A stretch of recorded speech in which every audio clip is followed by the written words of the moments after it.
your phone number, your cell phone number, or you always have to introduce some phone number? I think you have to give them a phone number to verify, but they don't use the phone number for anything.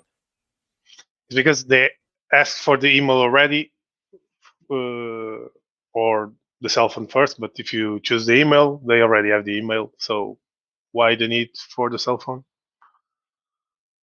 I think it's their way of proving out that you're a real person, right? Because it's harder to get a cell phone number than it is an email address. I mean, they're both. If you know what to do, you can, generate them if you wanted to. But it's harder to get a phone number. All right. Just wanted to know. And do you know if they use it for anything, or you? I guess they are under GDPR. Elmire, you're a snob. Stop it. Give away some of your personal information. Get online, just like the rest of us. Look at Twitter, and then get addicted like the rest of us, and then start having arguments like the rest of us. Well, I'll take care of it after I leave work today. You can always try to get a extra phone number, right? Somehow. So yeah, I can get it. It's just one more thing, You're getting old, man. You can't be as old as me and have that idea in your head that you have to stop. You're always going to have to learn some new social something or other is going to come around, and you're going to have to be part of it. No, I fully understand. You can see things without being signed up. No, I know, but it's somehow limited because when you start scrolling, you just sign in, and doesn't let you read anything else, which is a bummer. An option for you is Proton Mail. You can sign that up about as anonymous as you can get, and then you can create aliases, and you can sign up with your email account on Twitter and not even put a phone number in. And now you have an account. Pretty sure it asked the phone number at some point, because I remember going through the same concerns that Elmire has. I didn't want to verify, right, to finish my account off. Yeah, right. Basically they ask, okay, you can choose either your email or your cell phone, and then I chose email, and then right at the end, after the last step, it asks you for your phone number either way, which pissed me a little bit. So I didn't complete it. Yeah, probably part of the human verification process. So you're probably right, but you can always get a throwaway phone number. Yeah, I get it. I get it, but so I'll probably just, since I have my phone on the Telegram anyway, so might as well just put it on Twitter too, I guess. Yeah, I mean, right? You're already on Telegram. There you go. Why the big concern? No, it was just basically since they first gave me the option, but then at the end they forced me to give it anyway. It just left me a little bit pissed.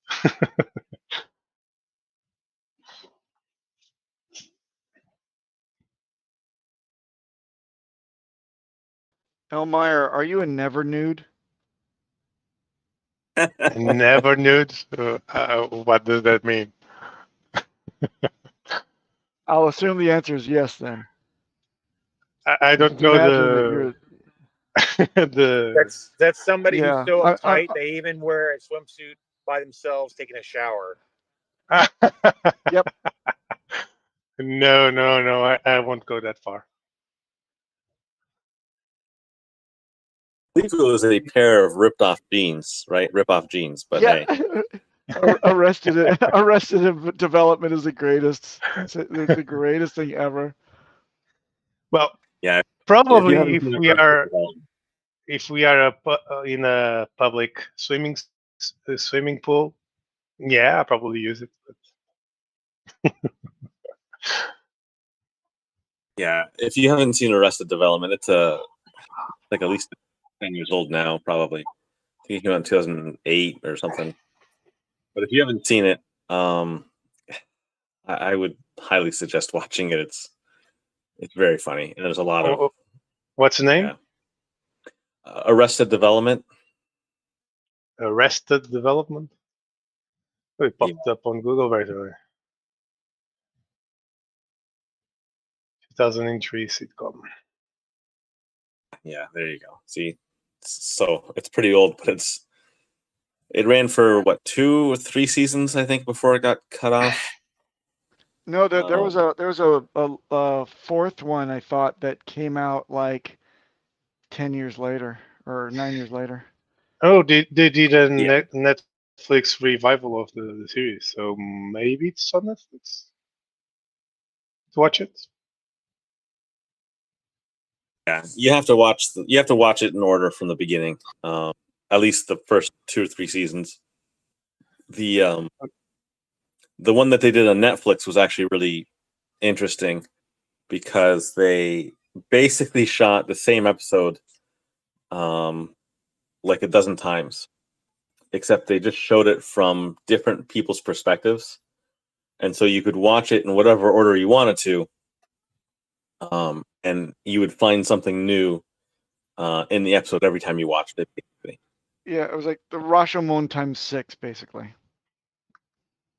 Yeah. I'll take a look. Take a look.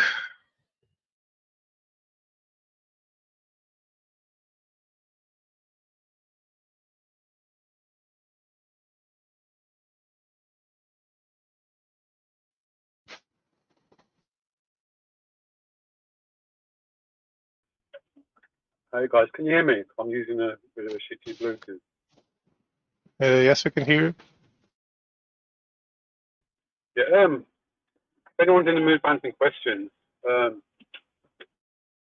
my first question, when Pulse releases, there's going to be a 48-hour window where we can swap coins before the bridge. Is that right? Yeah. Richard said that probably the bridge will come up around the 26-hour mark. So yes, the official bridge will only launch afterwards, but we don't know for certainty that another third-party bridge won't be connected first. But you should have a period of time where no bridge is up, and you'll be able to trade without any dollar value associated to it. Okay, so if there's no dollar value, which was my question, how do we trade coins? Like, if you want to swap, like, say, some PHEX for Pulse and they've got no value, how do you know which is So for each? So two things. PLSX, vice versa. Pick something like 10-1, 20-1. People will have to play with those. So basically, when you trade on Uniswap right now or on any other decentralized exchange, you only see a dollar value because they have the dollar value pegged to something, right? But for the pools themselves, what matters is the ratio between the two coins, which is based on the liquidity pools for the pair. So the dollar value doesn't really matter for you to execute the trades at all. So there will be like PulseX will be worth, like, if I want to swap 100 Pulse X for Exactly. 100. Exactly. When you swap, for instance, let's say X for Ethereum, right? You put 1 Ethereum in, and you are able to buy however many thousands of X, right? It's the same idea. It's one for a certain number of the other. It doesn't matter the dollar value of each. You're just swapping one token for the other based on the ratio that exists on the pool. Right now you have an ETH to HEX price, right? The reason why you think it's a dollar price is because ETH has a dollar value. But if it didn't, all you knew is that you get 31,000 HEX for 1 ETH. Same goes for Pulse. Exactly. And the other thing I just wanted to clarify is that the X on the Pulse chain will be called X. It won't be called PX. So it's better to refer it as X on Pulse, just to be more clear on what you're trying to refer to. Because PX is the wrapped version of X that you bridged from the Pulse chain to the Ethereum chain. Okay, thanks for that. But to be honest, I still don't understand where the value is coming from. Maybe I'm So let's How about this? How about this first, Not Amir? Because you like to go into complex stuff, but let's make it simple. Define what value means to you, Sin. okay. Say I've got a 100 Pulse X. I want to swap for Hex. How do I know how many Hex will be worth for Pulse X?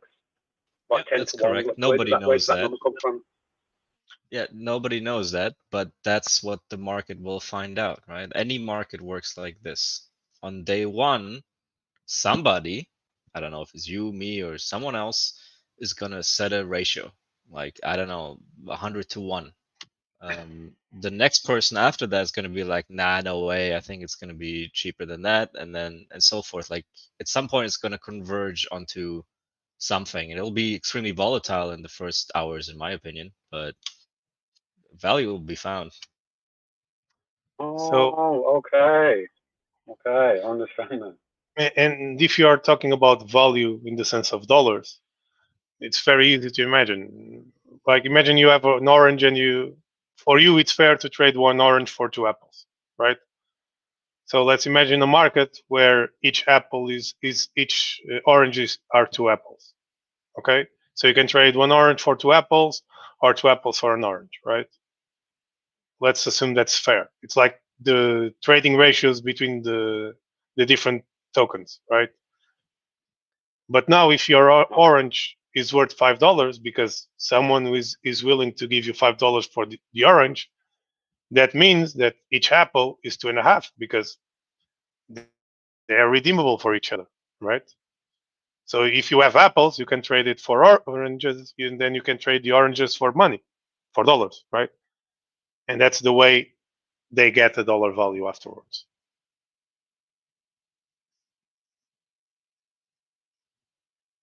Basically, if you exchange it for something that already has a dollar value attached to it, then therefore that new thing will have a dollar value indirectly. Exactly. Okay. I understand it more now. Thanks for that. I've got a couple more questions, but I've got to do something after that. Thank you. Sure. Come back when you want. Hey, I got a question. Rich has been talking about this new tool that they're working on to change the exchange wallets to your own wallets. Does anyone know details about how it will actually work, like the process, or is that still absolutely unknown? I only found about it today, but what I assume they will do is just, instead of, they will just credit a wallet that you have based on the sacrifice you did from the exchange. So they will have somehow to link the new wallet with your sacrifice. Yeah, I'm just But wondering how the proof of ownership will work. Like, will it be, I don't know, you have to make a dust transaction of tiny amount with some signature / note with your new wallet address that you own, or will it be some other process that actually goes via exchanges? Because the reason I'm asking is because there is a lot of people that come in here who say they've been hacked, or their wallet's been rinsed since they sacrificed. The sacrifices are unaffected so far, but maybe now they would have a chance to dedicate a new wallet that they own rather well, than but actually, never that's a mind, exchange different wallets. thing. That's a different thing, because for the people that were rinsed, if they gave out the seed phrases, right? Which is the majority of the people that have a compromised wallet. Then the user, the hacker or the scammer can do the same exact Yes, thing to anyone can prove that always do the same exactly. thing, but knowledge But if it's is the but difference, right? So the exactly hacker is interested in what is in the wallet right now, and they're going to rinse it, and they most likely already did. Now, let's say they forgot about those wallets, but the person who owns it maybe has the exclusive knowledge that the hacker might not have, that they're going to get sacrifice points. That's, but of course, an assumption that we can't confirm, but it gives them a chance nonetheless. And anything that benefits the community is of interest to me. This is why I'm exactly. But if you're a scammer and you scam people out of X, for instance, just an example, and you are here in the community, you will know of that option, yes, right? but there's going to be plenty of scammers that are not that I sophisticated. Trust I I, me, it's I not. understand. We expect scammers to be super sophisticated, but actually it's sometimes very low hanging fruit. You just sort of fish someone to send them your seed phrase, and that's it. Like they might not be aware of Richard building some tool to I, change wallet I ownership. I understand what you're saying, but like you said, no one knows it for 100%. And if you do it for one person, you have to do it for everyone that comes forward, and you will never know if 1 or 2 or 5% of those people are the actual scammers, right? If it's Which through is an exchange, it's a different story, right? which is why I'm asking about the process, because the process will determine how that'll work. If it's anyways just filtered down to exchange addresses, which is easy to do, then obviously that's a non-issue. But Yeah, if it is really just about anyone who sacrificed, sending a message, a customized message saying, I want my sacrifice to go to this address instead of that one, then I guess anyone has the opportunity to change it for whatever reason they may. for what I understood, it would be people that sacrifice from certain centralized exchanges, right, Profex? Okay. That's what The I remember. exact language was certain exchanges, like in the tweet. It said certain Okay, it exchanges. makes I mean, sense. I think it's because listen to this. So some exchanges don't let you send custom messages or data along with a transaction. So this could be the reason. Meaning, if you have a specific, if you have your own wallet and you can send transactions, maybe you will be able to do this as well. You get my drift? Yeah, I understand, and that might be the thing, right? You send a transaction from the exchange account that people are able to see, and they know that you are the one with access because you were KYC'd on that exchange, and then on that same transaction, you confirm or to where the funds should be sent. Makes sense. Yeah. There's another reason why I'm asking, and it's not just in terms of being hacked, but if you have a wallet and since a long time ago, and you do not know if it's been compromised, and it's been just way too long since you sacrificed, you would now theoretically have an opportunity to start fresh, use a completely safe wallet that's never been exposed, the seed phrase has never been exposed. That would be pretty dope, in my opinion.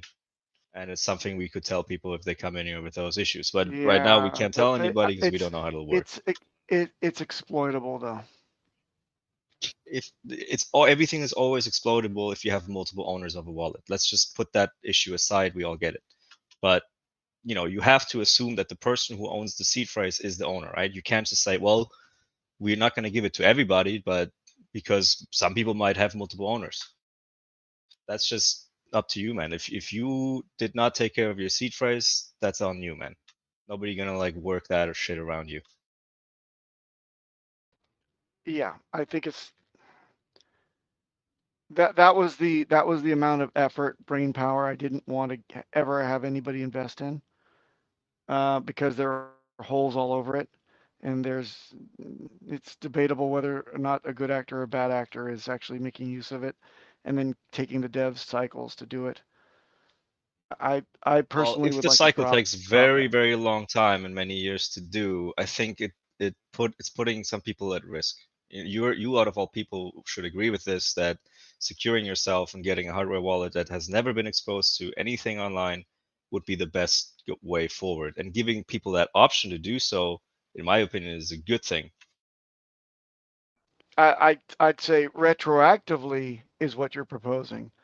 I agree with you that from the get-go it should have been, but afterwards, no. I don't think that there's a guaranteed way to do that.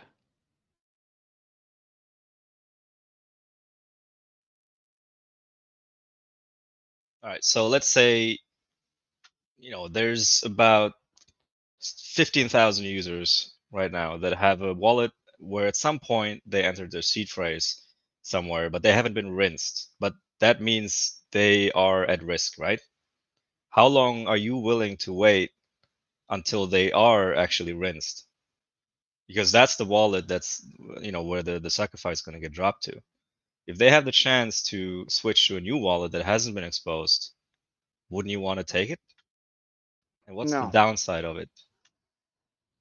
Downside is that the amount of time to confirm everybody to be the legitimate owner of those seeds, or helping the guy that's already sharing the wallet, or if you enter into a 2 or even 3-way debate as to who is the owner, that could take an incredible amount of But time. wait, the proof of suss out. ownership process, how do you know how long it will take? What if it's completely automated by the fact that you can send a custom There's no way message they can be along with the automated. transaction? Got There's it. no way to do it, Toby. You cannot prove that Wait, you so are the you're one if assuming two already people how have it the works. seed So phrases. let's say, look, I'm just thinking out loud, right? So let's say I send a transaction with a custom message, whatever. It'll be just my new wallet address that I own. I'm sending it from the same exact wallet that I sacrificed from, therefore proving that I'm the owner of it, right? No. And then the new sacrifice address the new address goes into whatever system, in the database, and that's the new one where it'll be sent to. Is there any manual that's a really process in between? No, there's a really clean way that you just established yourself free and easy as being an attacker that once shared a wallet to being an attacker that now doesn't have to share a wallet with anybody for forever, basically, right? So I think that's got holes all over it. I wouldn't like to see that. And why do you think that we give people the advice to do a migration? If they haven't been rinsed, they gotta triage it, stop the bleeding, and hope for the best. It's the only guaranteed way, because it was your keys, it was your crypto. If you didn't obey that basic, ironclad first commandment, then there isn't anything in the blockchain right now, the way it's run, that could ever not cause a problem and be exploitable by hackers to outfox the good people. Well, what you're basically saying is that those 15,000 users that at some point in the past, right, entered their seed phrase, even though their wallets currently aren't rinsed, so for all they know is they're fine, but they feel a bit uneasy because they may have been exposed. Is what you're saying is that the other side, or the whoever may have taken the seeds, now also owns it, hasn't done anything, and is waiting for that moment to switch the wallets around. All right, just yes. speaking out loud what you're saying. Yep, absolutely. And I've been crying from the rooftops from the beginning of Hex or beginning of Bitcoin Hex being announced. I was screaming from the rooftops, better start this off on a hardware wallet. Yeah, but you're basically saying you should have done better. Like that argument doesn't fly at all, because there's plenty of people who, in fact, we know haven't done this, and they are now sitting on potentially compromised wallets. Yes, and giving them additional choice might be a good thing. There's no option to do it because the scammer can do exactly as the legitimate owner. It's not viable to do it in such a way that's compromisable. Rather than again talking about people who've already been if you already know that you are a user, that you introduced a seed phrase in a site that might have been compromised, you're basically acknowledging that might exist another entity with the same access as you that can do exactly the same thing you're describing for the original owner, to send the funds to a wallet he himself, the scammer, only controls. Yes, So- but you may have the benefit of knowledge that the scammer doesn't, right? So you of course, you don't know that, but you have an additional. Why are you laughing? So look, the scammers, most scammers, I would assume, of course, I don't know a lot about what a scammer does on any given day, but the scammer looks at your wallet, what's in it, and is going to rinse it, right? There's nothing in the fucking wallet. There might be at some point, and he might have a notification for when that happens, or even an automated way when that happens. But he certainly doesn't have an automated way to change your wallet once there's a tool out. He may have to listen to Richard, which sure, maybe some scammers do, but I would argue that probably a lot of them do not. So well, then there's no issue because you can just send your post tokens when they're dropped, because the owners, the scammers, won't be looking at another chain with brand new token that they don't know even the RPC settings to. Then everything is fine and you're good to go, and you just send it to another wallet yourself. For that point of view, there's no issue there, right? It's the same thing. There's not an automatic. There isn't an automatic tool that changes the wallet. Richard's talking about sacrificing from an exchange and not having that money go back to the exchange. HMan, you're not. Thank you. You're not. Yeah, Toby's talking about something else. Oh, you guys talking about Toby, seed phrase. we do advise people. We advise people that once they get their airdrop into a triaged wallet, we assume that the attackers. We tell people to assume that if they don't use hardware wallet, and they've only sacrificed for MetaMask, to already assume that they've been compromised, and get ready for that.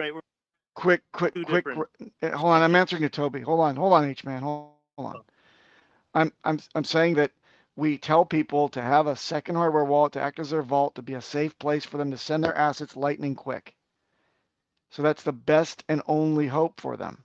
And there shouldn't be anything else, because anything else would compromise greater number of people. Just two different events for both of which you would need to raise. That's all. Like, I don't see the difference, but like people who are compromised, they're fucked either way, right? That's all. Well, you just said that loud and clear. So adding another step is the same exact outcome.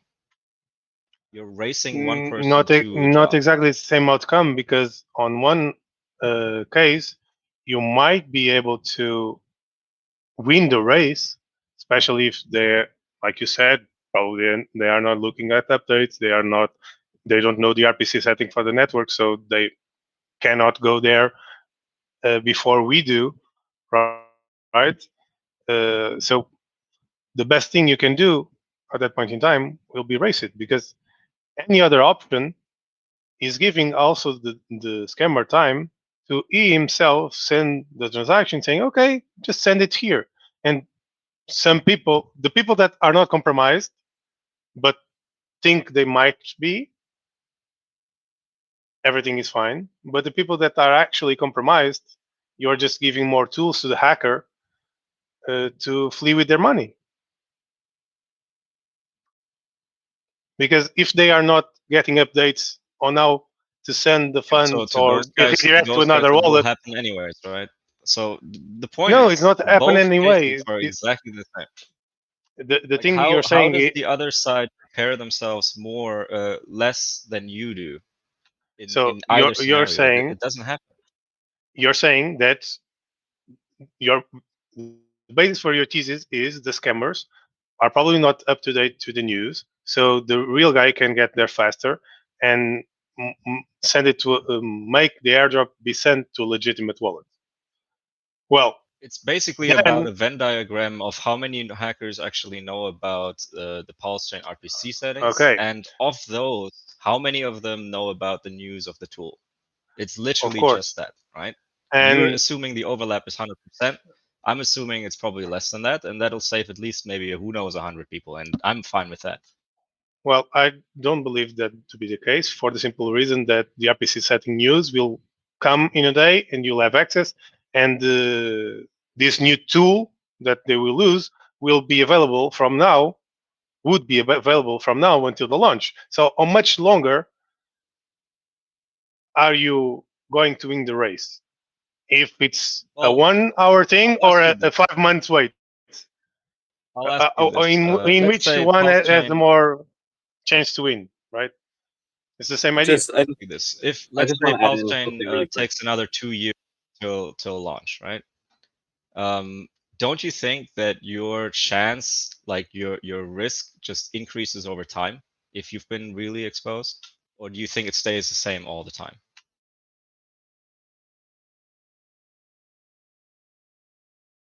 Hold on a second. If you there's other differentiations that you have to derive from exposure. What if you're an exposed person that's already triaged their wallet? What if you're an exposed person that maintains, well, I'm already exposed, I've already been hacked, so I'm gonna stay on MetaMask? Then multiple hackers can get your seeds after that. That changes. It's a different option, different bucket. So which person are you trying to save? The idiot or the idiot that intends to continue being an idiot? Ideally both, but it would only work with one of them, because let's say you only exposed yourself once in the past, right? I don't know, some shady site, or who knows? Like, even if you entered it legitimately in your freaking notepad on your computer and you don't know if your computer was compromised at the time, maybe one day somebody will get access to your files, right, to your computer, and there's some weird cached version. Who knows? My point is, at some point you were compromised even though nobody acted on it, right? That's all you know. So the more time you continue with that wallet, and that's the one that you sacrifice from, the more risk you have. No? Okay. I would love nothing more than to come up with that solution, make it free to everyone and cost nobody anything in terms of dev time or impede the progress of Pulsechain, and it would just be a magic freaking bullet. I would love it more than anybody else here as you began the discussion, right? It doesn't exist, and it wouldn't exist, and it probably shouldn't exist because there's too much downside for black hats to use it. I don't agree on the downsides. I'm merely talking, we're also not asking for a new tool to be made. I'm just simply wondering how this current tool that Richard is talking about actually works, like the step-by-step process, how they verify ownership of that wallet. And it seems like here nobody actually knows how that works and is making a bunch of wild assumptions how it does work. No. Look, it's a microcosmic type of, wouldn't it be great if all this monopoly money were actually real type of idea. You don't know you lumped in with the nobody knows the exact mechanics on how to accomplish this. So my question is, why wouldn't you just want to make cryptocurrency revocable? Why wouldn't you want to make it mutable instead of immutable? Wouldn't that solve everything? But wouldn't it open up Pandora's box to all sorts of bad stuff? This have to do with you creating a new wallet and sending and having it dedicated there instead of your compromised one, or potentially. But now that's your responsibility, and we've offered people the solution, that is race and have your vault wallet prepared to receive after you get your airdrop. Also, you're spending a lot of effort for the initial portion of this the airdrop itself is only the beginning of the race, right? The actual ownership over time of the assets has to also be addressed. And for that, if the person is still a dipweed and they can't get, and they have to use this as a crutch, whatever tool this is that already has holes in it, then they would steer away from proper best practices, which are using hardware wallets responsibly. So Better if I they may, learn now, effectively. and there are Go two ahead, things Nuno. here that you're discussing. One is the ones that got hacked, and those there is nothing that can be done theoretically. And the tool will be the ones that did it from the exchange, and that's relatively easy to do it. It just requires effort. You can simply, and this is one of the simplest way there is, you can simply create some kind of web page, whatever, that creates a token with the amount of, or with the amount of random number of tokens that when you do it, you send a transaction from the exchange that you have, from the account, in there, and you say, if I do it on this is my new address. Though that proves that you did it from that exchange, how much you did it, or kind of something like this. So you are proving that you own the exchange address. Yes, that's what I said earlier, word for word. But my point is, if you can do that from an exchange, you can do that from any other wallet, right? The question is, which You're lumping up lumping or two things is it different together, everybody who sends a transaction? but you are lumping two things that are completely different. One is doing it from an exchange that it's KYC'd, and you are the owner to the wallet that the exchange gives you, right? If you're compromised in the exchange and another guy is sacrificed in your place, well, the account was yours, right? You are KYC'd with the exchange. You are not KYC'd with any other the sacrifice accounts that you sacrificed yourself that you created on MetaMask. That's the difference. You cannot compare the two and connect them together. Wait, you're saying that everyone who is on a centralized exchange is proven to be the sole owner of their tokens, whereas on any other wallet, they aren't. What I'm saying is you are KYC'd on the exchange, so the transaction that came from your account is verifiable to you. If someone else sacrificed in your place from your account, that's a different story. But to them, it's like if you sacrificed, and that's it, right? And that's the difference. At least in my eyes, I don't know exactly how it would work, but in my mind, that's what I envision In to my be the mind, case. in crypto, who has the seed phrase is the owner. And if multiple people have it, that's your problem. You may get additional options to get yourself out of this hole, but that's it. Like, it's on you. And if you fail, you don't have anyone else to blame but yourself. Like this argument that people keep bringing that, oh, that it'll look like it's Richard's fault or Pulsechain's fault for having their wallets taken over. No, that's absolutely not the case. Like this argument Absolutely needs to correct. go. What you said is correct. Where's the I'm not seeds? arguing with that. No, but I've heard just two people in what, here say that. no, but what you said is correct. Where's the seeds as the control? The same one. Where's the password of the exchange? It's the owner of the account of the exchange. The only difference that if you have, and this tool it's only for the exchanges. So if you sacrifice from your address will receive the whatever you sacrifice value, right? But when you sacrifice from one exchange, multiple people from the same exchange will have the source address of the same. Because when you transfer from Binance, for example, there is only one out or a couple of them, but imagine there is 20 people sacrificing, and all those 20 people they will reach the sacrifice address with the same original address, and it's to fix this that the tool is there, not to fix I whoever see, was I acting. see. Yeah, see now that's the detail that I want to talk about, how it actually works. Because if it is a unique wallet that is identifiable, which some exchanges have that, but I guess some don't, which is why probably he said certain exchanges rather than Exactly. all. That settles that whole debate, because if it's anyways only for exchanges where you can identify a single user because they're lumped in with like Binance 3, Binance 8, or whatever the fuck, then we already have the answer, and that's it. Puts an end to the whole discussion. But I was Yeah, but thinking that the tool would be something like you just send a transaction with a nonce or some kind of data proving that it's you, and you can just change your wallet. Done.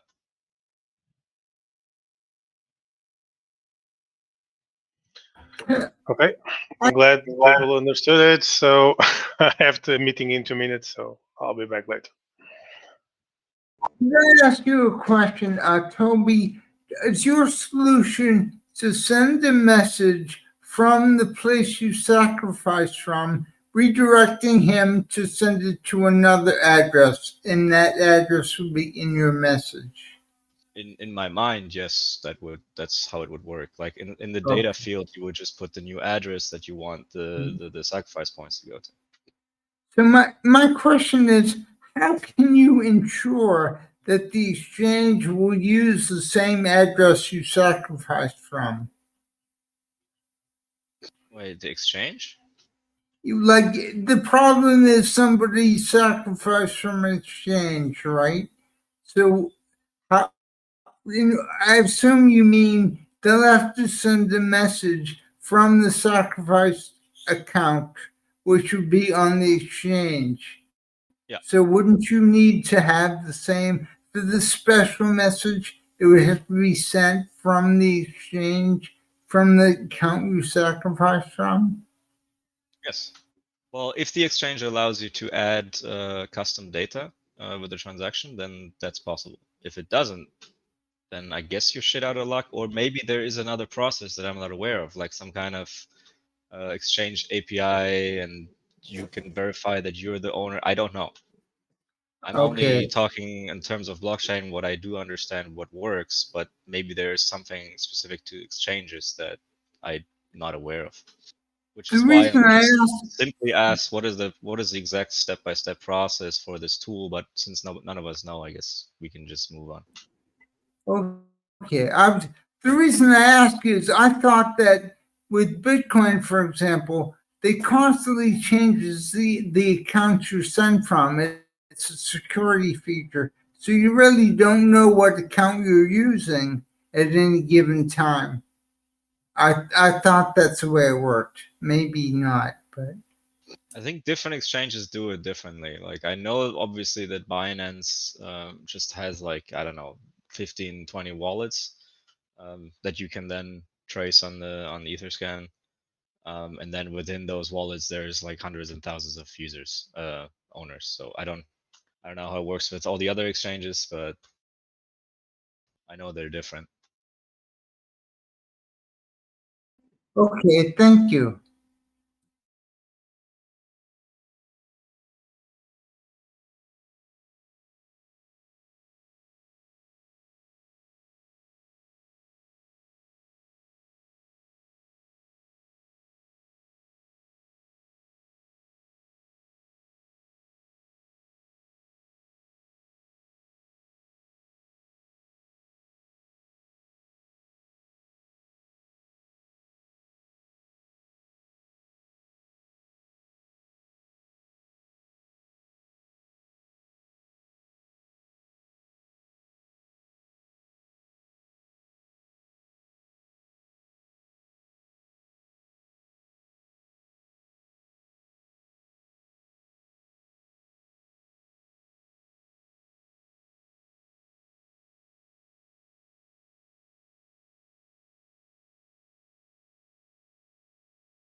Anyone who's listening and has not triaged their MetaMask sacrificial wallet to a migratory wallet on a hardware device and does not have their Vault wallet ready as a unique hardware wallet, a second one ready in case they did a sacrifice from or multiple sacrifices from MetaMask alone and thinks that they're just fine, think again and get those damn hardware wallets. I don't want to, have you in my inbox on the launch day saying my tokens were there and now they're not. What happened?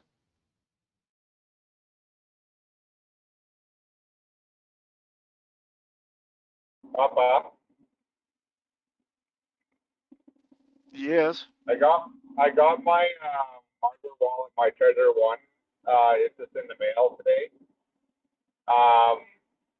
So I already sacrificed from my Mac MetaMask, and that's the only account I only have, right? So that one. But once I got everything loaded this weekend, do I migrate anything, or do I just load it up and then just attach it to my MetaMask, or what do I do with that? I'm glad you asked, Shane. Look in the main chat. Did you see my video yet? I've seen your one there. I was very confused. The 42-minute one. Yeah, that's the one. What's confusing about it? Let's start there. when I load it all up and everything else, I'm just confused because like how does it attach it to my MetaMask for my address, not my seeds? I don't want to put in my seeds. I want to make up new seed words. Does it go to my MetaMask account where I sacrifice from the address? Is that right? Like I don't do it because I have to make up a dummy MetaMask, right? Yeah. Yeah, Shane, first of all, I'm afraid you're gonna have to watch the video again, but before you do, I'll break it down for you pretty easily. You sacrificed from MetaMask, correct? Yes. Okay. MetaMask seed is not secure. So you want to put that into the first hardware wallet that you have. Then you create a brand new MetaMask instance with a brand new 12-word seed phrase. That's the first step. That's called the migration. Now you've got a migratory wallet. The seed that was once on MetaMask is now on your hardware wallet. And now that you have a 12-word seed phrase, a brand new one, new MetaMask instance, got a new wallet there. Now you may connect the hardware wallet that has the old MetaMask seed on it into the new instance of MetaMask. Then you can see all of your funds that were there, and that's where all of your goodies are going to get airdropped. Now, what you don't have is you don't have a safe place to send, because a migratory wallet is a one-way street. You're always sending value off of it. You never build onto it ever again. You never send anything you don't intend to lose onto it. You're always sending it off. But where are you sending it? Well, you need a good, safe 24-word seed phrase enabled hardware wallet. You need a second hardware wallet, and that's what we call the vault. When you get your airdrop to the migratory wallet, you send it to the vault. You do your staking, your delegating, all of your long-term holding, everything happens from the vault. When every liquid asset or every time locked asset becomes liquid on the migratory wallet, it gets sent to the vault. And when the last modicum of value is taken from the migratory wallet, you can then factory wipe it, of course, retaining the seeds in case there's any future airdrops. And you can factory wipe it and create a new second vault wallet, and now you're super secure. But watch the video again because I go through those steps. I watched it twice already, 3 times. Yeah, but it doesn't make sense unless you have your wallet in front of you, though. Right? Yeah, that's now that you. Yeah. Okay, that's fine. I'll do that. I have a nano coming through. Should be here Monday. Good. So you've got a Trezor and a Ledger. That's great. So you're going to be the master of both platforms. That's actually really a good idea. And that means you will have your migratory wallet and your vault. So you're in good shape. So I should do the Trezor one for the regular, like the first one, and then the second one for the vault, I should actually use my nano. No, it's up to you. It doesn't matter. Once you're familiar with both platforms, you'll decide which one you want as your main and which one you want as your migratory. One you want as your vault and one you want as your migratory. And the good news is, guess what? You can change it if you don't like it. If you don't like the interface for Ledger and you find out that, like me, I like the Trezor more than the Ledger because it's easier for me to navigate around. I've never had a problem with things, and support is a breeze and all sorts of other goodies. But a lot of people like Ledger, and you just might be the type of guy that likes Ledger more, and you would have already established your vault wallet on your Trezor, and you might want to change them, and you can because they're both, reverse compatible. Oh, okay, that's good to know. Okay, that's awesome, Papa. Yeah, man. Just as long as you have your sorry, go ahead. Okay, go ahead. I was just going to say the most important thing is to do your to manage your seeds effectively in the real world and your backups. You should invest in either some fender washers and a punch kit a die punch kit so you can hammer those in, or some titanium. Did you get those taken care of already? I'm thinking about, because I have a welder friend who actually has all that kind of stuff, so I can even talk to him about getting some of those plates and stuff like that, right? Or I can Very even get good. them from Amazon too, right? And I can get them pretty Yep. much anywhere around Yeah. Alberta here. Yep. Yeah, the raw materials are important, but if you get the titanium that's sourced from China, usually it's a really low grade alloy, or they try to pull a fast one on you and send you stainless. So please do be careful about anything sourced from China. Get it from either sourced out of the United States or Israel. And if your welder buddy can get scrap, then most definitely he can probably get you high grade stuff. Oh yeah, he can do that for sure. Yeah, I'll do that for sure. And I wrote down my seed phrase from the last one into my paper. So on my last one. So Right. I can just, because I'm probably gonna do is I'm just gonna delete, I'm gonna delete the MetaMask, but I've been just buying more hex, right? I've just been doing that, whatever, because I'm just loading up. But I wrote it all down, everything else. So, and I told myself maybe I should just delete the whole account altogether. Just if I want to go back into it, I could just just do my seed phrase, and that's it, right? Well, you did sacrifice, right? Oh yeah. All right. So yeah. So then that's why you don't delete the account, casually until you make sure that it's backed up on a hardware device, and then you delete the account. Okay. I mean, unless you really wanted to play it uber. I mean, you've got the hardware now, but if you wanted to, of course, there is another method by which you simply trust in your seed backups, and then you delete MetaMask and you simply send to the public address when you want to send one way, and you never interact with the account again until you get your hardware wallet, and then you recover the seed into the hardware wallet. That's the advice that I and others in this chat sometimes give people if they are just now ordering their hardware device and they've got a lot at stake, like a lot of liquid assets, and they sacrifice, and they do all sorts of other stuff to get that, to get the bleeding stopped immediately would be the best approach. Yeah. But you're not in that.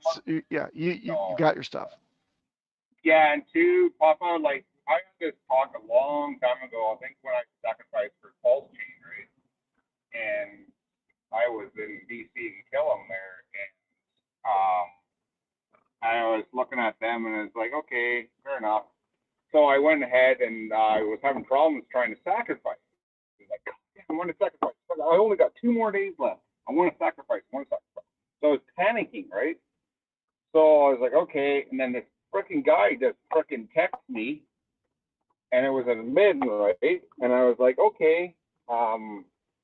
And I was like, all right, so I'll just do whatever. And then he said, well, just type it in your seed into here.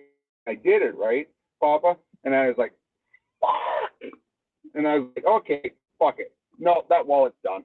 And Papa, there was only $200 I only did right there because that's all I could afford. So I was like, and I said, okay, no, that wallet's dead. I'm not even going to open it. I'm just going to leave it alone. I'm not going to even, I don't care. It's gone. It's gone. So I go ahead and say, okay, I'm going to make up a new one, new MetaMask with new seed phrase, and learn my freaking lesson, Papa. Jesus Christ. Yep. So, but you're not alone. There's hundreds of people that have fallen for that. Oh, 100%, man. It's and that's why I said to myself, never that. I've been getting messages from your chat, and I was like, no, this is not Papa. No way. He wouldn't message me out of the blue. No way. No. Oh, finally, I've got a clone. No, wow. Good. Good. Dude, I'm not kidding you. I was like, what the fuck? Why Papa messaging me for? He's like, hi Shane. I'm like, yeah. Okay. Yeah, I've been Look, I've been waiting like Yeah. 2.5 years to get my doppelganger. I finally have one. Great. Yes, you do. Yes, you message. Does he start by saying hi?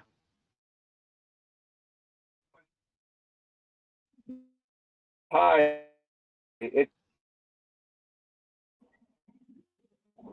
And I said, oh yeah. I said, Shane. Shane's here. Yeah. And he comes back and he's like, No, oh, okay. And I just delete right away. it, And yeah. If you're ever wondering if it's me or not, ask first of all when the icon pops up and he says, "Hi, can I help you? I'm here to help. It's me, Papa Boner." Just say, "Show dick pic." Yeah. Okay. That would work. Okay. And if it's the real me, I'll show it. Oh yeah. It's a little guy. Oh yeah, I've got quite the macro lens on my cell phone, so I can just get it. That's right. That's a new buddy. That's good. Nothing wrong with that, bud. All right, there, Papa. I'm gonna get back to work here. I'm gonna go paint something. So. Good. Be well. All right, buddy. I'll touch base if I have any issues or whatever. But I'm gonna watch it again. I'm just gonna pause it and just go through the steps gradually, and then pause it and go through it again. Yeah, and now that you have both the varieties, you should get the Ledger video as well, because we've got two of them. One's for Trezor and one's for Ledger. Okay, yeah. I've seen that one on there. I usually go on YouTube a lot. So yeah. All right, Papa. Thanks a lot for everything, buddy.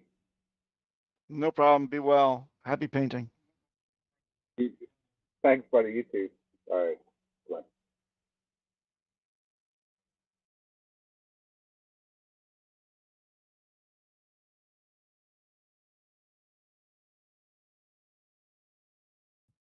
Yeah, I apparently got a couple of clones a couple months ago, but then never since. So I'm just not very, clone worthy, I guess.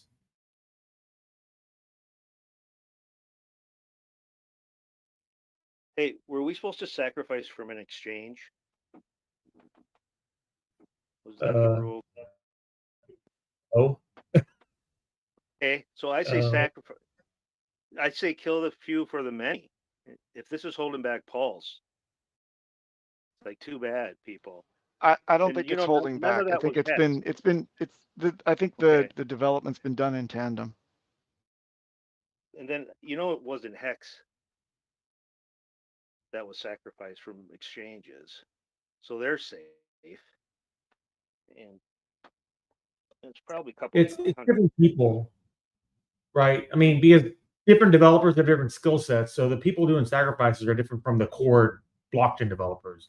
Those are like completely different, like development, right? They're different people.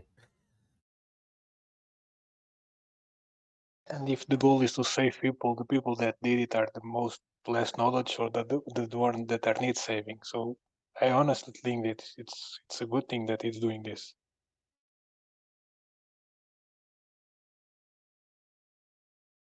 Yeah, but that wasn't the rules. I understand they need hand holding. It's just like migrating a wallet. Now you have to do it yourself. No one's going to do it for you.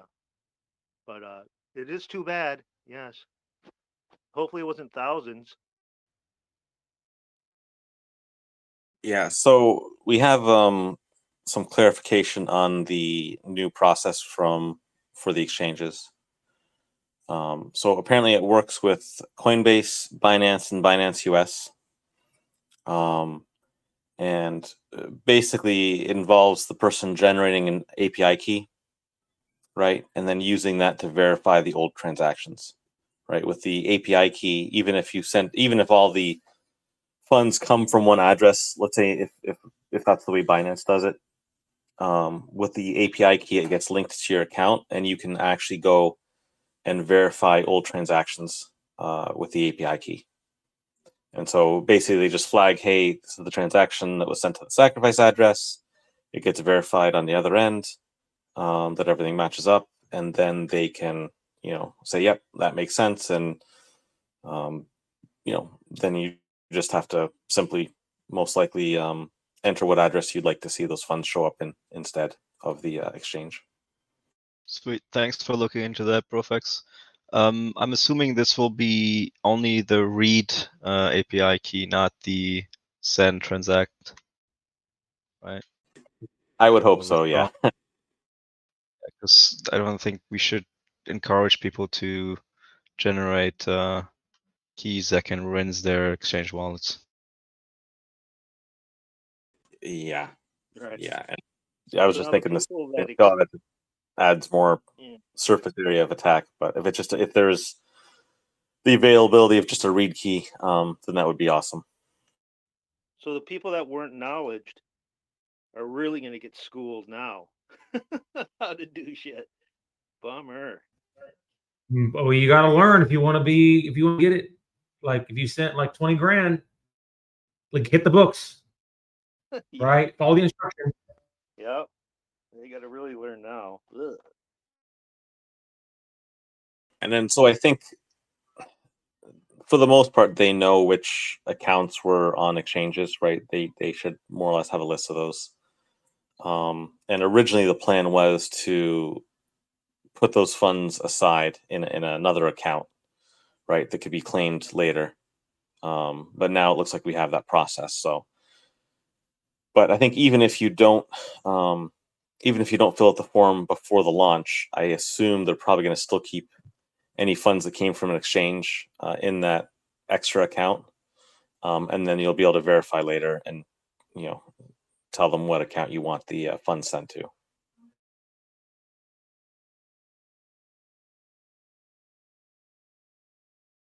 Awesome sauce. I think it's gonna make a couple of people very happy. Yeah, it should help out a lot of the people who didn't know what they were doing at the beginning.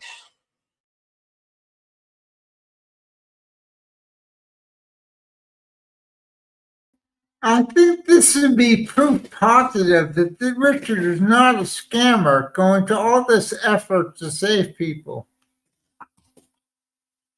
No, The people, no scammer, Ron. I mean, the people who say that Richard's a scammer are the really low information people that are always going to think that. So, like, you're never going to be able to help those people, is my opinion. So we just kick them and then move on with our lives.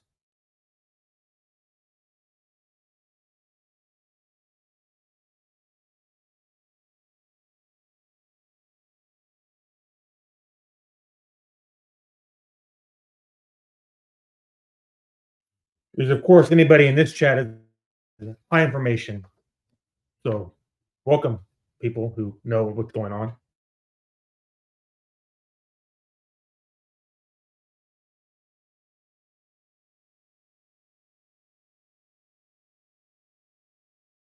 I like that term, high information. You see how PC I am with my low information terms, right? I'm not derogatory in any way.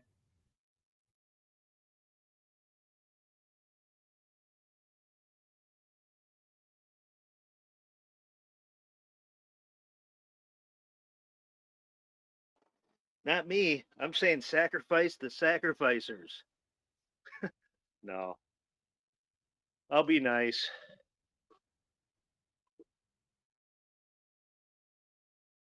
I call them asser sackers.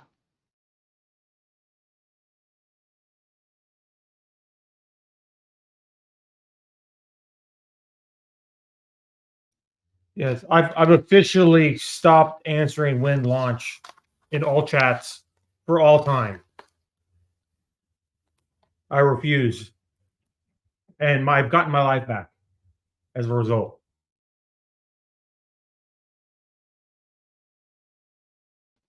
My blanket answer is when ready.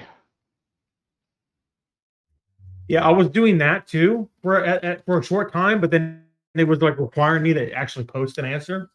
So now I just ignore it, and it's like awesome. It's like 90% of chat. Have you ever driven anywhere with your kids in the back for longer than 2 hours? At Well, some of point, you course. don't answer anymore.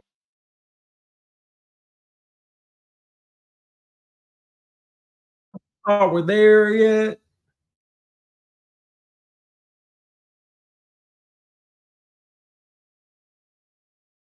Patience is not something we're born with. It's something you develop. Some people don't develop it, which is why so many people struggle with delayed gratification.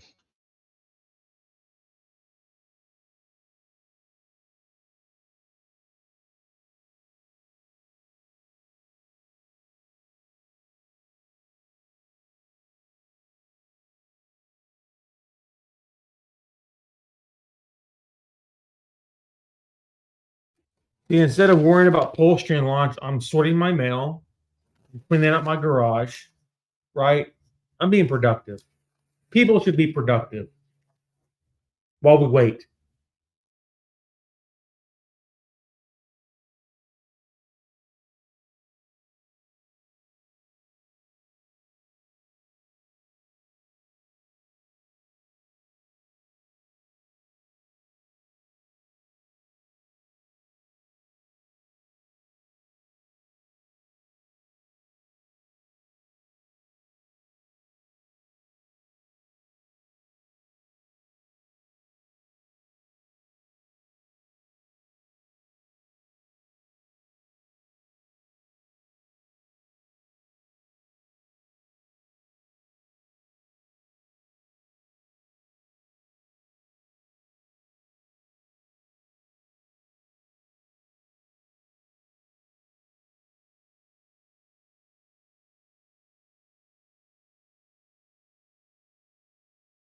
I like to answer those questions with another question.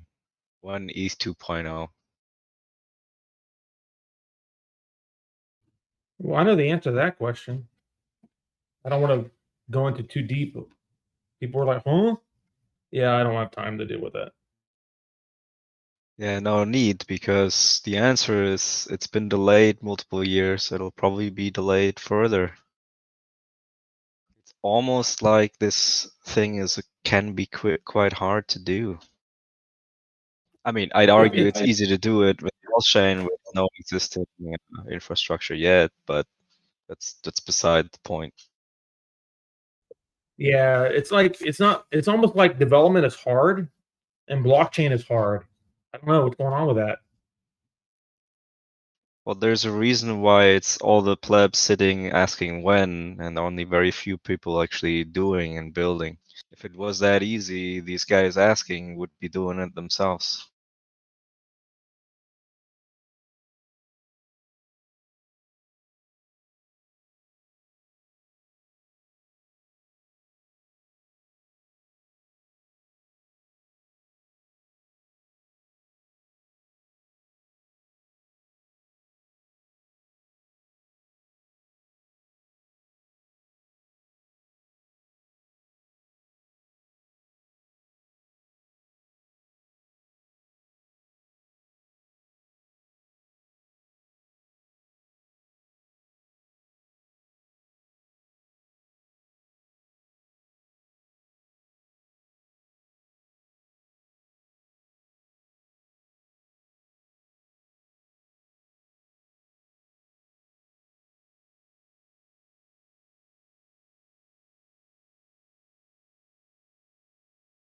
I mean, I felt at least I felt for myself a great accomplishment was like a basic understanding of how it works, if not the ability to like program it, at least like the intellectual capacity to like kind of understand sort of right what's going on.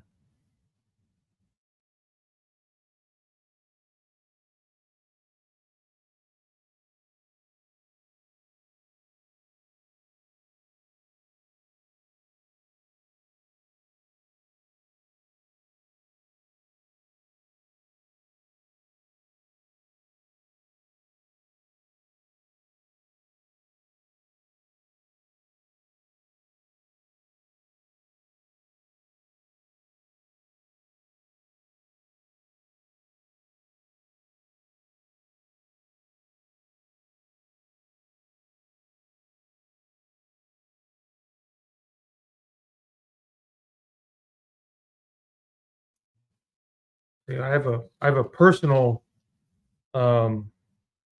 goal, I guess would be the best word, of being able to sit down in the morning and read a newspaper and drink some coffee, and then read like The Economist and like some other nice magazines that talk about like how the world works, and like just doing that would be Whoa, would be wait, an whoa, for me. hold on, Hey. hold on.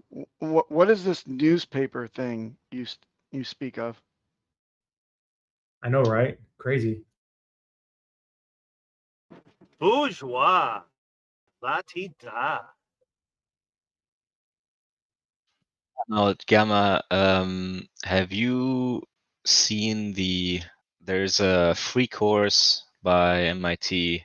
I think it's even Gary Gensler who leads this on blockchain. The entire course material is online for free. It's not that hard to follow. I've been through 1 to 3 out of 6, I think. No, 13. Yeah, I knew he was a professor. I knew he covered it, but I did not know that. I will Google Extensive. that, and that's something to like listen to.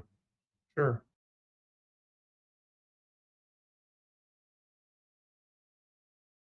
Yeah, I've seen that too. I took a few of those classes. They were okay. Gensler, though, I think he's a traitor. Well, he's the Yeah, SEC, right? He's head of the SEC right now. Is that right? That's right. Yeah. So I'm mostly interested in more of. I like the technology, but I'm not really a developer. But I like more of the economics and finance side, and anybody who can talk intelligently about that and how crypto will plug into the macro financial system, like long term. Like I like to listen to those. Like that's that kind of thing. Barely anybody talked about it, because we're like not there as like an asset class. But some That's people the do. thing. Gensler doesn't go into that much technical detail, actually. I was hoping for it to be a very technical one, but he doesn't actually go that deep. But he does tie in with the macro quite a bit, in my opinion. Maybe not enough, but it makes sense seeing how he started as the Secretary of the Treasury and moved up to head of the SEC.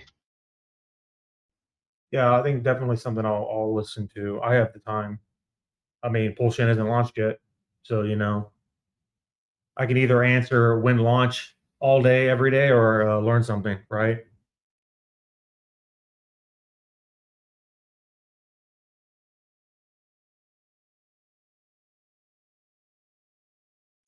So, like, I like Safety and the Moose. He's like the super like toxic Bitcoin maximalist, and but I like reading his books.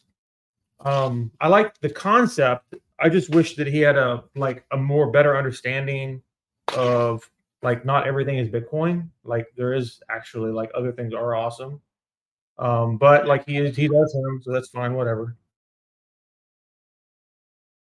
That's so crazy to me.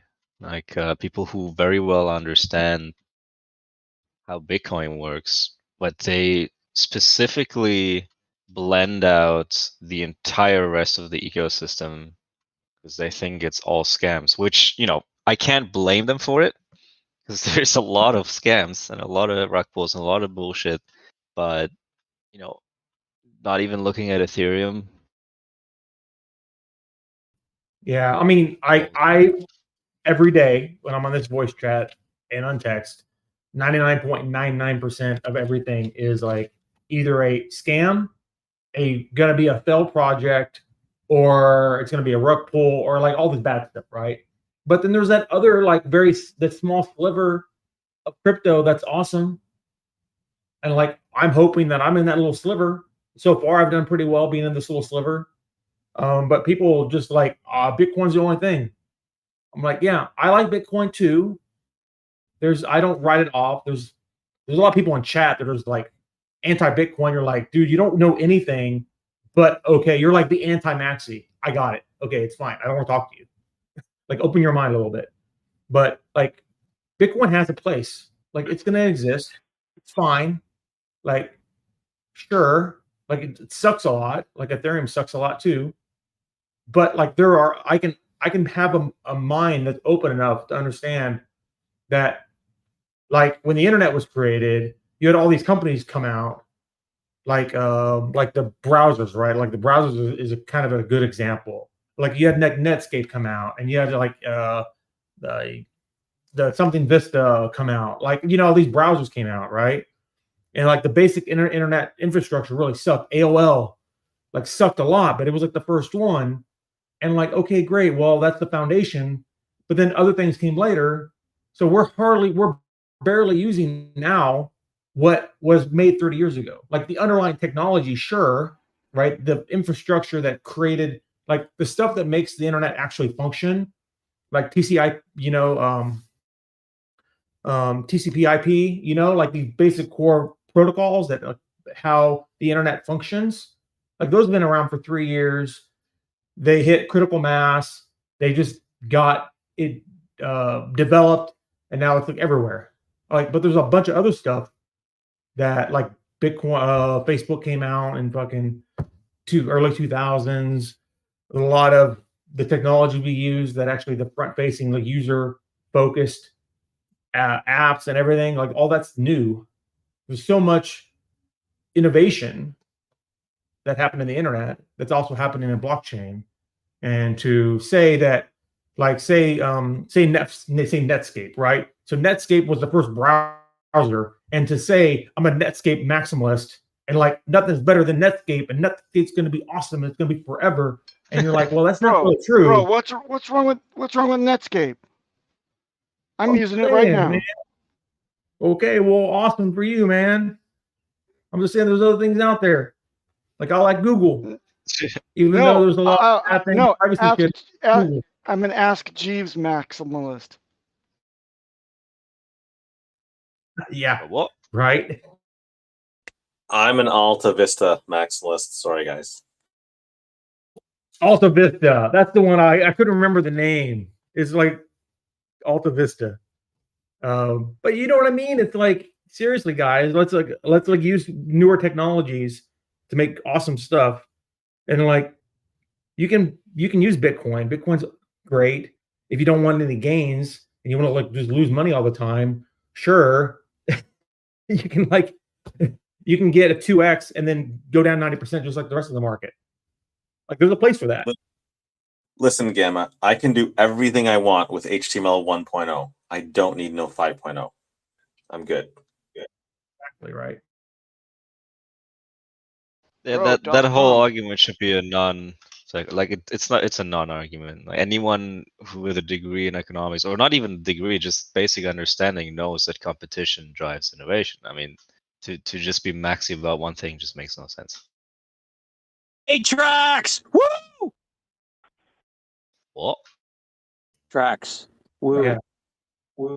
Well, yeah. I mean, there are some stuff like in block, like right now that are like kind of popular, like Solana, like just sucks, like every way imaginable. But it's propped up by venture capital. It probably dies. It probably doesn't have, like, it probably isn't living. It's like the master coin of the cycle. Because it probably just dies. Sometimes it isn't living. It's sometimes literally dead for hours. True. Didn't they recently vote to exclude a wallet, or was that another chain? Yeah, I don't remember that. I don't know. There was some chain where they voted via DAO for some specific wallet to be excluded or frozen.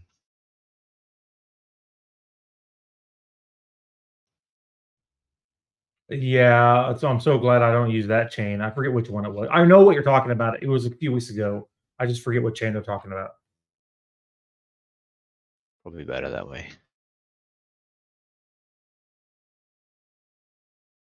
Like, first of all, if one wallet can cause that much damage to the network's flawed. And secondly, immutable means immutable, not like, oh, well, except when we don't want it to be then we go back these.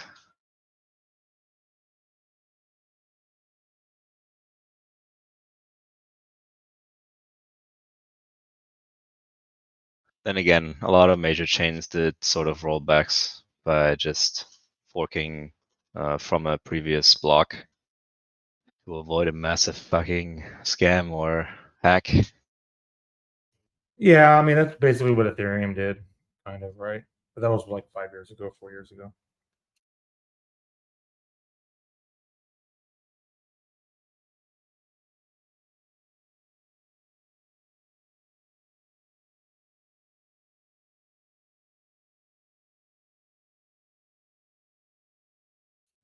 I mean, you look at the economics, like the economic centralization of the assets inside of like the blockchain, right? Like who owns the assets, like that needs to be like understood. And then the technological decentralization of like hardware, right? That's another component that you need to understand, and they aren't the same. So, yeah, it's not so easy. We'll have max adoption whenever people don't have to like think about that stuff at all. You know what I mean? But that's like how long is that? It's a Like tough 6 years from now? combination of factors, right? So software is, yes, it's hard, but it's actually the easiest part of the equation because you have full control over what it does. Hardware, it's a secondary layer. Like let's say you decrease the block time like to 3 seconds, you might have more work for the nodes. I don't know. I'm not sure if I know what I'm talking about on that one, but it might be a bit more complicated for the nodes. And then you have assumptions about what the market will do, which is the most unreliable factor that you just can't control. You have to make assumptions. If you're wrong, God, can you be wrong?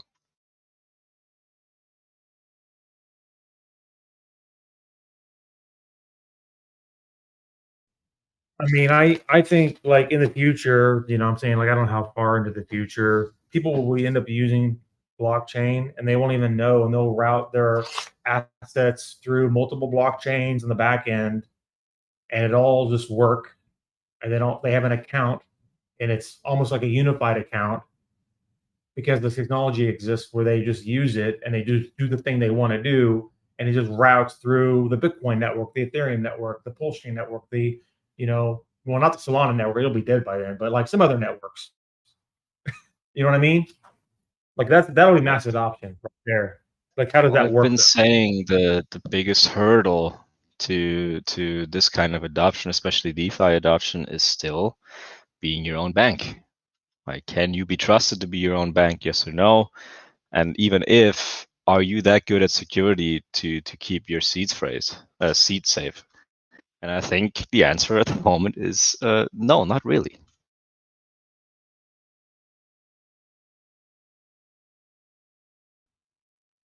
Yeah, one thing that I think is I think Hex is an asset that will be plugged in to a lot of different protocols and used on the back end for financial products because of like the type of decentralized product that it is, yield producing product that it is.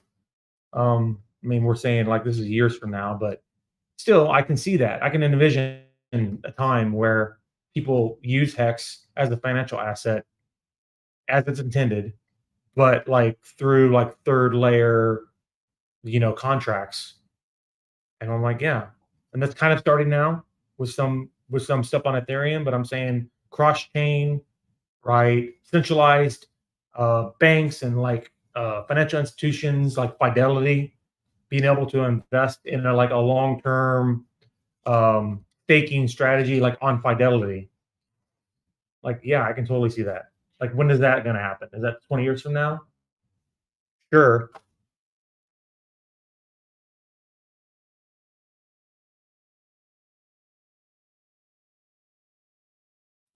I just can have I just have the vision to like see that that's possible. It's just going to take a long time to make it happen. There's so many things that have to happen in the space, right? Regulatory compliance. U.S. government's the U.S. government's probably going to put crypto assets into its own like umbrella, and then a lot of shit's going to get worked out from like the financial compliance aspect to allow for these assets to be used in such a way that like it literally could be plugged into your 401k in like a place like Fidelity. Like, but we're so far from there, which is great because I can get the gains while we work through all those issues and be here when that happens.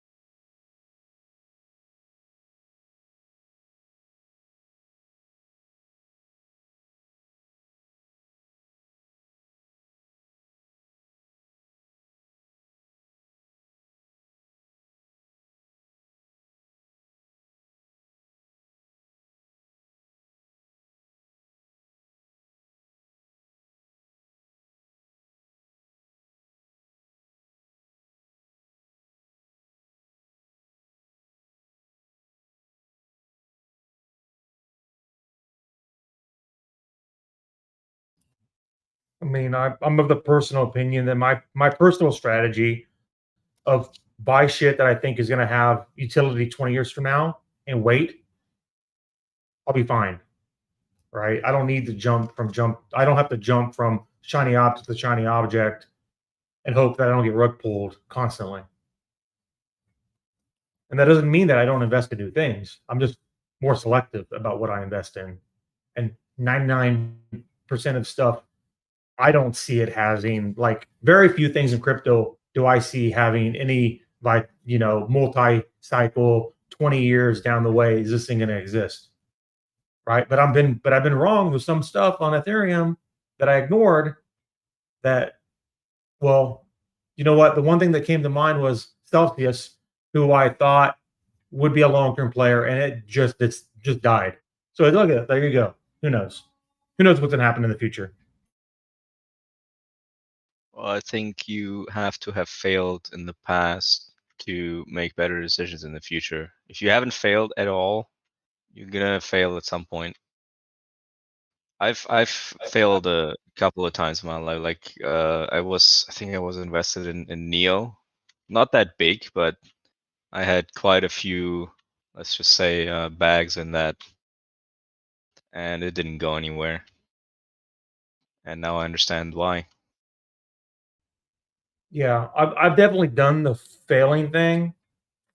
And there's another project, like, because I failed, I've been able to see, like, there's a not to name any names, but it's failed. It's a very, very mighty blockchain. It's not really so mighty because it failed, where it's like a node thing.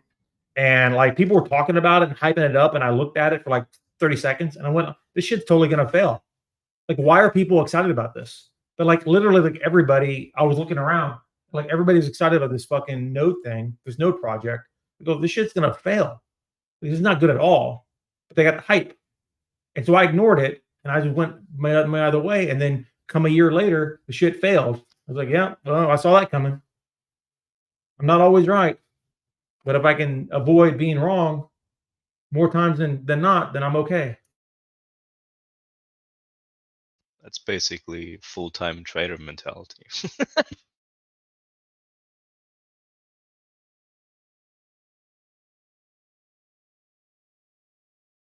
If you could describe full-time trading in one sentence, that would be it. Funny is I don't trade. Like if I sell or buy any crypto 3 to 6 months, maybe every 3 to 6 months, I might make a buy or a sell at this point, and I'd like to keep it that way. Yeah, of course, accumulation is not trading, but there are full-time traders, and they're relatively immune to all the people calling them bullshitters and whatever TA is crap. Well, it's not like a crystal ball game, huh? It's just about probabilities and being right more often than you're wrong, and then you're good. See, You'll like be if you wrong. go with the trade, it's interesting because I have a thought on this. So you like, if you're a trader, if you're an active trader, you're limited in the position size that you can actually put because of the liquidity. So most people, like at least in crypto, that are doing the active trading strategy, they're limited on the upside on like how much money they can even put into it into a project. And so even if that project does well, okay, they're limited on the upside, and then hopefully they're right more times than they're wrong. But if you take my personal strategy of I wanted something that I think is going to be around for the next 20 years, buy in as early as I can and hold on to it and allow that value to accrue and appreciate over time, I'll actually make more money than them, but it'll just take longer, which I'm okay with. That's why you see That full-time strategy only traders works if only you have enough doing capital, Bitcoin. right? That strategy only works if you have enough capital where you can actually sit on it and let it appreciate. If you like lower capital, then the active trading thing actually makes more sense. But there comes a point where you should be successful enough. Hopefully, you're successful enough where your capital, like your balance that you have in your portfolio, becomes such that the active trading thing doesn't make any sense anymore. And there's like a shift you have to do. And sometimes people just don't make the shift. And then they get rug pulled, and then maybe they never really make any real outside returns. I don't know. There's a lot of factors that go into it. Well, full-time traders love Bitcoin. They don't love a lot of other assets because of exactly that problem that you outlined. Yeah. You can. Bitcoin has so much liquidity that you can put in $10 million in a day and you're fine. But if you have $10 million, sure. I'm not day trading $10 million though, personally. They do. We could do you end up being a Roger Ver. I saw Yeah, a but tweet that's the yesterday. thing. He's not a full-time trader. He's not educated for 10, 15 years and experienced in day trading. Like that's wildly different. And what's his name? Oh yeah, him, right? He got a $47 million loan. Yeah, no, it's a From, tweet yesterday. whatever. He defaulted on the loan on like a leveraged position, and he's got liquidated, and they're trying to get their money back from him. So it was like hilarious. Collateralized.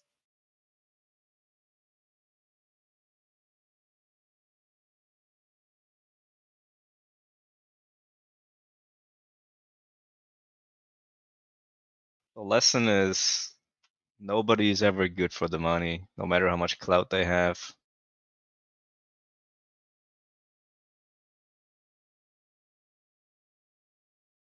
I think he's gonna just stall as much as possible and hope that the market comes back up, and then he's gonna pay it off.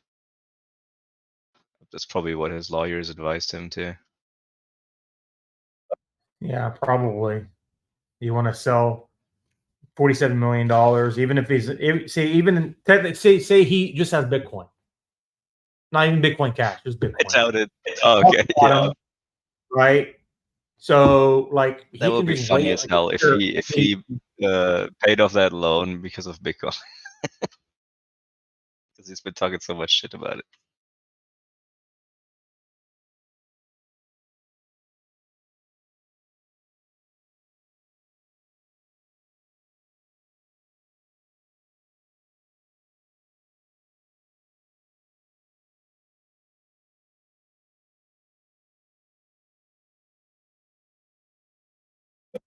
I still get tons of emails from trading platforms saying, "Hey, you can come over here and like give us your money, trade." I'm like, "No, thanks, I'm good."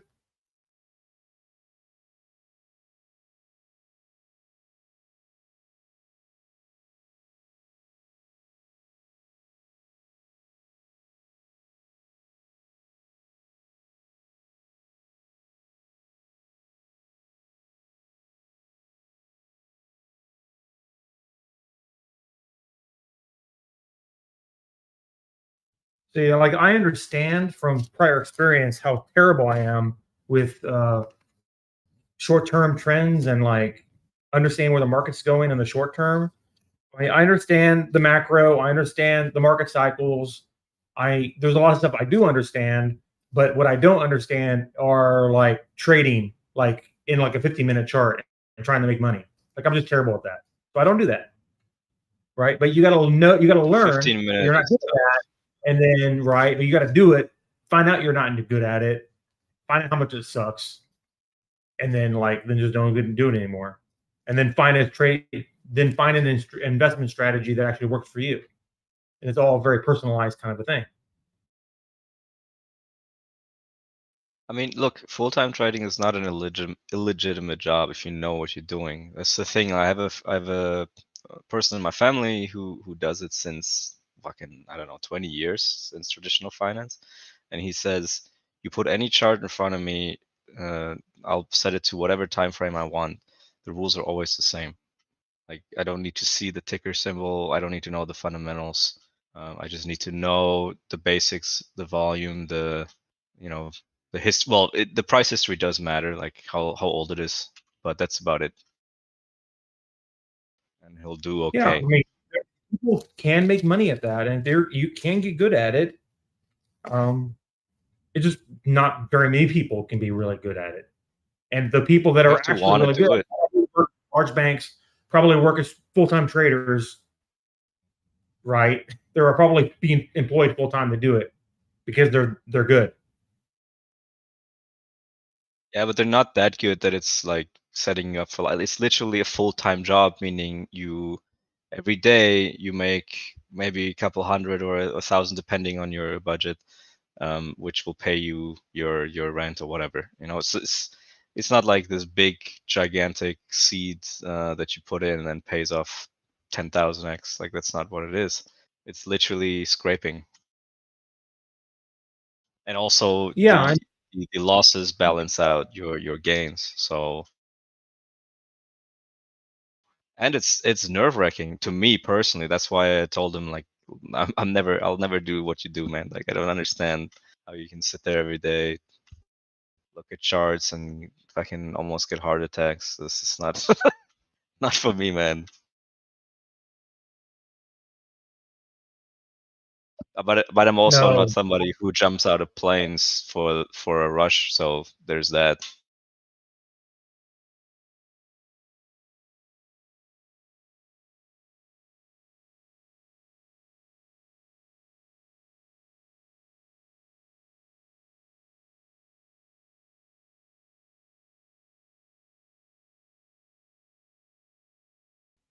But I mean, there's a lot of people who think that what I do is crazy too. So there you go. It depends on your understanding. They're usually mostly no corners. They have absolutely no idea what I do, and that's fine because they don't get in, they don't understand. Like it takes time. There's so many layers. Like if I have other family members who don't understand half of this shit, but if you still have to explain to them how to use a browser on your phone, you're gonna have a much even harder time explaining to them how Bitcoin works, even though it's not that impossible to explain. But there's so many foundational stuff that's missing before you can even start that conversation. Yeah, I used to do a thing where I would literally have to do like a blockchain 101 while I was onboarding people because they literally had no idea what they're doing. And then I only did that for so long. And then the benefit to me is like almost nothing. And it's free education for them. So like, I'm happy to answer specific questions, but I ended up basically just saying like, here's the resources, figure it out. And then if you have specific questions, I will answer them because I don't even need to look it up. I can just answer off my top of my head. Literally anything you could possibly ask, unless you're talking about some blockchain I don't know anything about. Like fundamental technology wise, I can answer to the layman an answer that's good enough for them to kind of get them pointed in the right direction.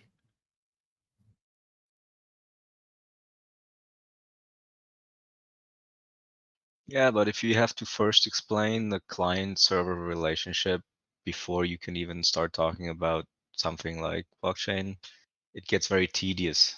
And you'll spend hours explaining basic fundamentals of how the internet works, which is great. I mean, they'll learn, but wait, man, that's tiring. I'm not ready for that. What's funny is I used to work in a plant, in a meat plant, as inventory, and the guy who worked for me, we would spend hours up on a scaffolding counting boxes, and to pass the time, I gave him a complete blockchain like education in like the year that we were together doing that job.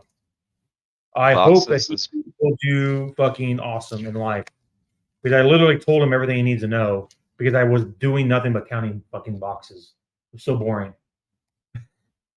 how you came up with that I- idea of enjoying a blockchain because you were boxes into a chain. Dude, I hope you guys had your eye on the job, because I don't want to get sick because you guys were like talking blockchain instead of looking at meat. No, we were just counting boxes, fresh boxes off the production line, like how many there were. Go fine, you're good.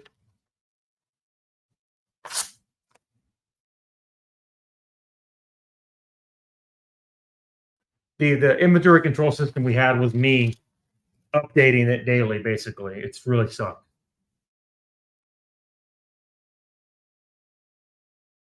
What's your block time? How many boxes per second? Yeah, right.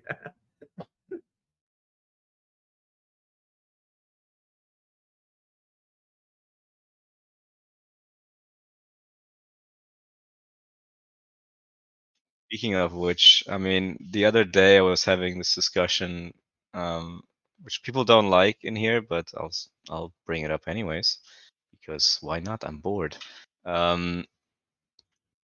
I don't think that Pulsechain necessarily needs to go as crazy as everyone says it does.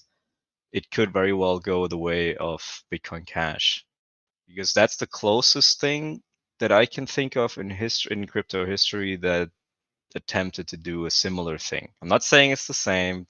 Can't keep your pants on. I'm just saying, you know, Roger Ver saw a specific problem in Bitcoin. That was scalability. So he just changed one or two, or well, basically just one main parameter, the block size, to allow more transactions, because that would solve the scaling.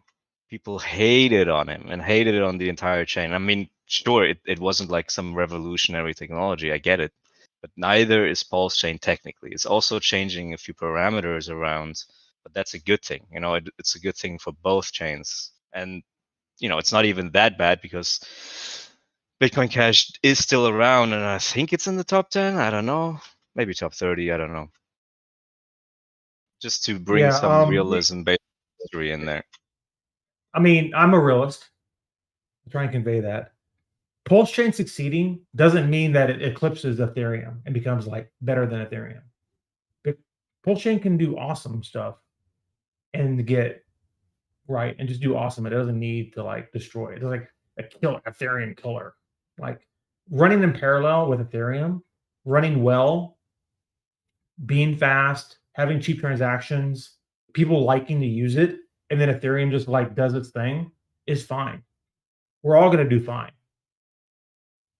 Now, Bitcoin Cash, like it sucks, and like nobody barely uses it. It functions, but most people are on Bitcoin. Yeah. Okay. Well. Yeah, Well, do you know why that is though? Because I really think it's primarily an image problem, because it is literally the same but slightly more efficient for scalability purposes.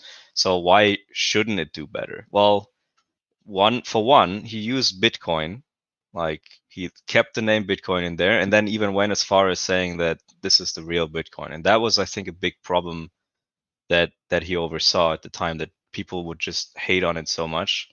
And I think Richard learned from that and purposely distanced himself sort of from making it all like, oh, this is basically Ethereum, you know, everybody move over. and even going as far as saying that they can coexist and just take load of each other.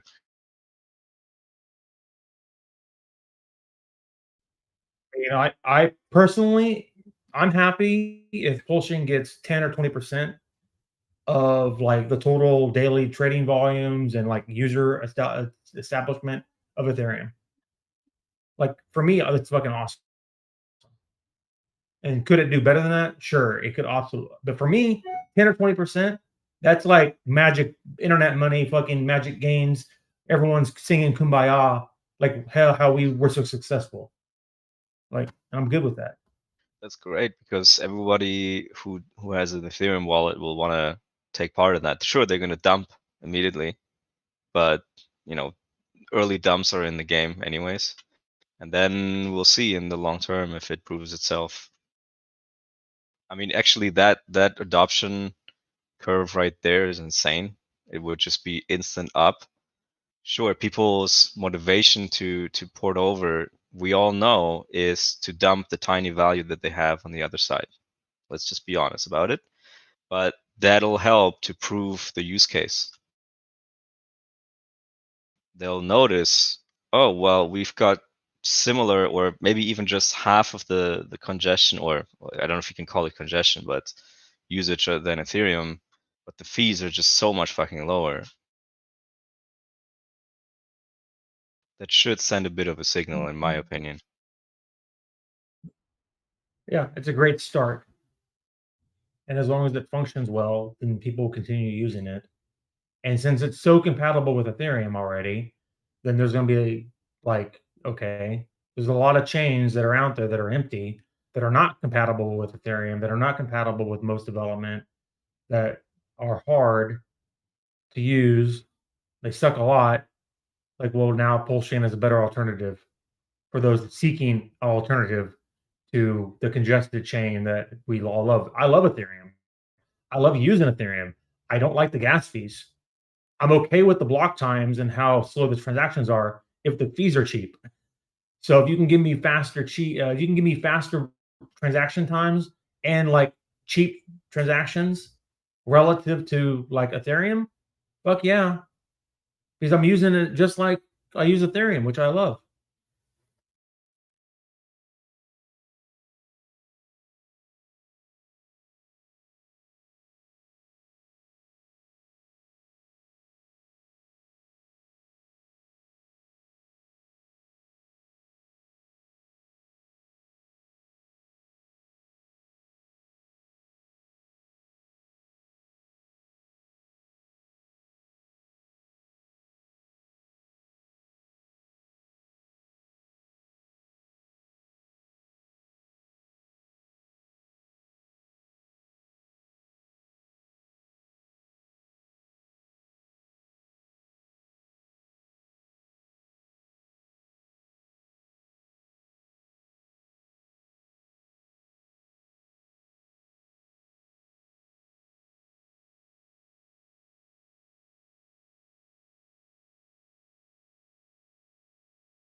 Because I'm basically in blockchain for two things: gains, great wealth creation, and wealth storage. I can do both of those on Pulsechain. I can do them on Ethereum. I can do it on Bitcoin. Right? Some are better than others, depending on your time frame or whatever. So those are what I use, and I think I'll be fine.